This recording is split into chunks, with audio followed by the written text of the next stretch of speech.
నవమాసాలు మోసింది నిన్ను కన్నా నీ తల్లి నీ జన్మంత మోసాను నవమాసాలకు మించి ముదిమి వచ్చు వరకు ఎత్తుకున్నది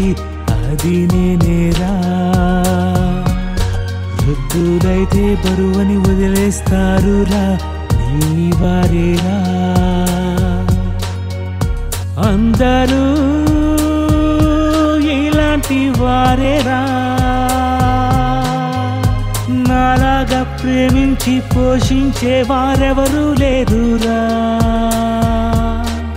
చనిపోతే బ్రతికిస్తానురా నిన్ను వదులుకోలేనురా మరణిస్తే వదిలేస్తారురా ఆ తల్లి తండ్రిని కానురా